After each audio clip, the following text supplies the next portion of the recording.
YouTube.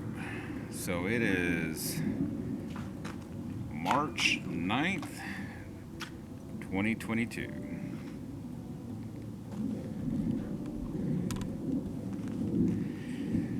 So for today, we're going to go over some of the stuff that I've been doing and some of the stuff I'm going to be doing as far as learning certain skills at the beginning here in preparation for self-sustainability, homesteading, that type of a lifestyle. Okay. Now, I think the most obvious one, of course, is gardening. That one I think goes without saying. That's kind of the central focus of homesteading and having a farm and whatnot. Growing your own food. But once you've grown your own food, what do you do with it then? All right. So the first thing for me, and what I've started doing, of course, is cooking. All right. You're wanting to grow your own food. Well, you're going to have to cook your own food.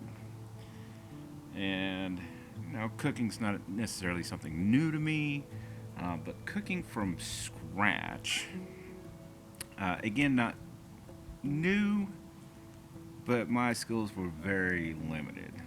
Okay. Now, pretty much everything at this point seems like can be learned on, YouTube. You're on it right now. This is one of my favorite tools. I absolutely love YouTube. I spend a lot of time on here. You can learn to do just about anything, and it's visual learning at that. It is fantastic. I also, though, like acquiring cookbooks, actual cookbooks. Now, for me, the best place that I have found so far has actually been our local Goodwill stores. There's also, of course, like secondhand bookstores, thrift shops, things of that nature. Most of the cookbooks that I have, they were under $2-3 a piece. I mean, they were really cheap, and I like having those for a couple reasons. Sometimes I'll just flip through them if I'm just looking for an idea. The other thing is, in the event that I don't have internet. For example, this was a while back, a couple of years ago. Somebody who actually had a car that unfortunately ran into the junction box for our local internet provider and knocked the internet out. Okay, and so it took them a few days to get that back up and running.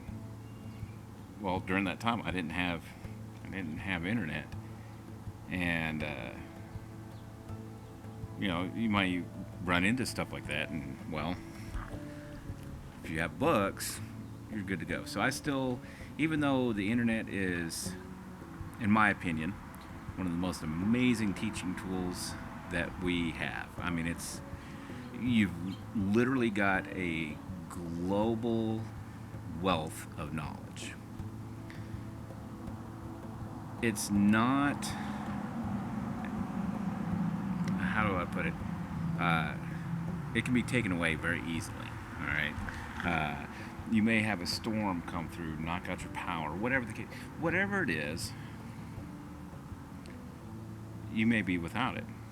Again, it's good to have a few books. So I would recommend going to your local thrift store, see what you can find.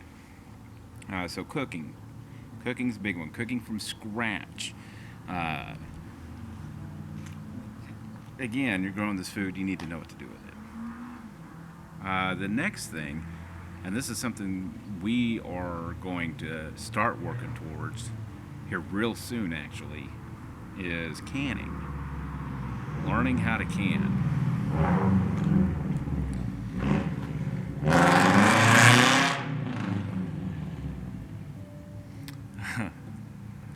one. Um,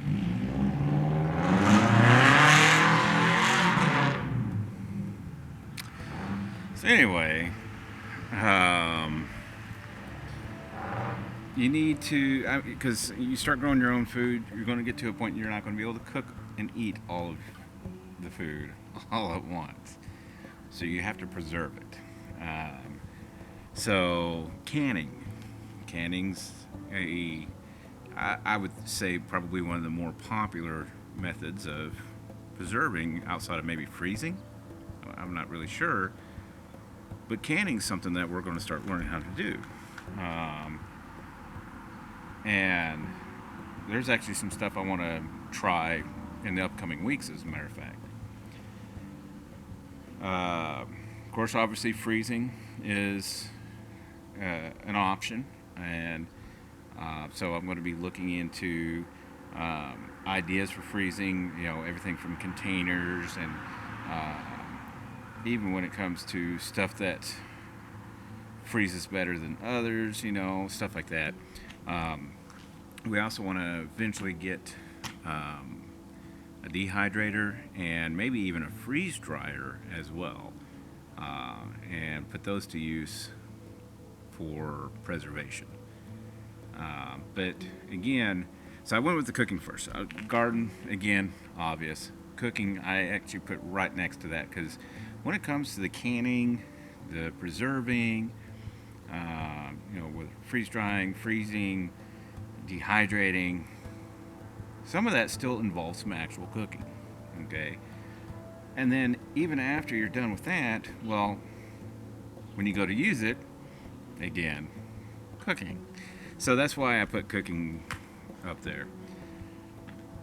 The last thing on this list for us, for the time being, now there's going to be tons of stuff that we'll be learning as we continue down this path.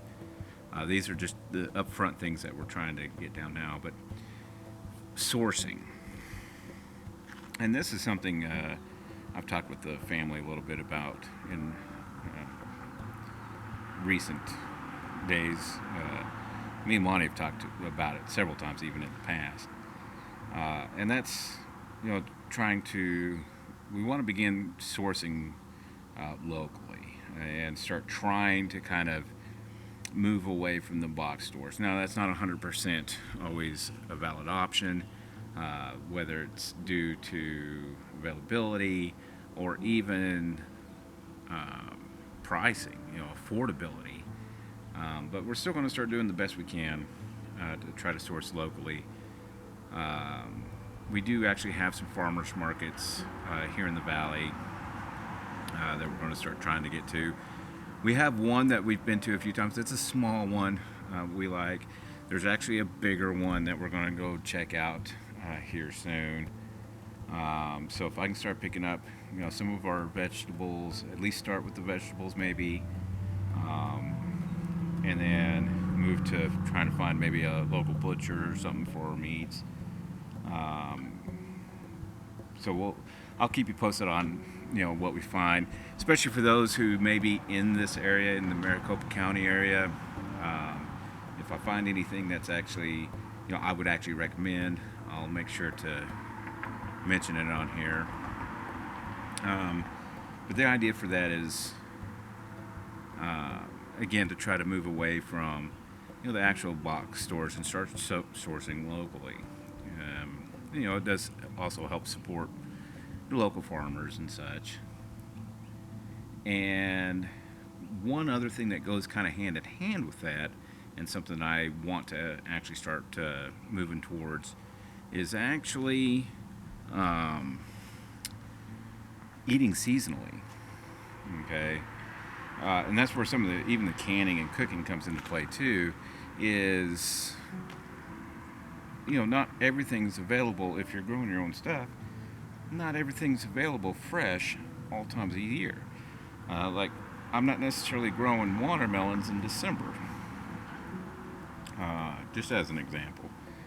And so we want to start moving towards that kind of a mindset of our ultimate goal is to produce 100% of our own food. Now, whether or not we actually get to that, maybe we get to 70%, 80%, 90%, 40%. We're going to do our best.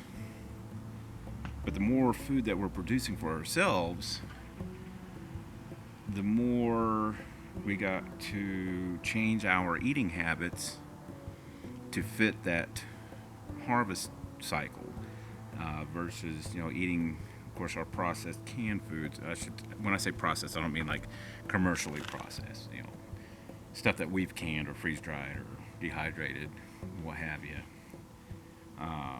So I think learning to eat seasonally is also going to be a big help once we actually get to where it is we're trying to get to. Once we actually, get to a point to where we are, basically we've got our food source to a, self-sustaining level. So those are just some of the things that I'm looking at trying to do. Some of it will be throughout the year. For example, moving to a seasonal diet. That's not necessarily something that's going to necessarily take off right now, starting now, and poof, tomorrow I eat seasonally. It's going to take some time to work into that. The canning is something, and this is where another thing with the trying to source locally is, when we do find, for example, a local farmer who has the goods that we're looking for, and we're able to purchase that way, we might want to be able to save it, So, anyway, I think that about does it for me today. I still have some plans I want to try to get in place this weekend. So maybe, maybe tomorrow or Friday we'll kind of go over some of my ideas as far as what I want to try to get in place here. Some of this stuff's going to get kind of moved around a little bit to fit, but we'll get into that when we get into that. So in the meantime, I hope everybody enjoys the rest of their week, and we'll see you on the next one.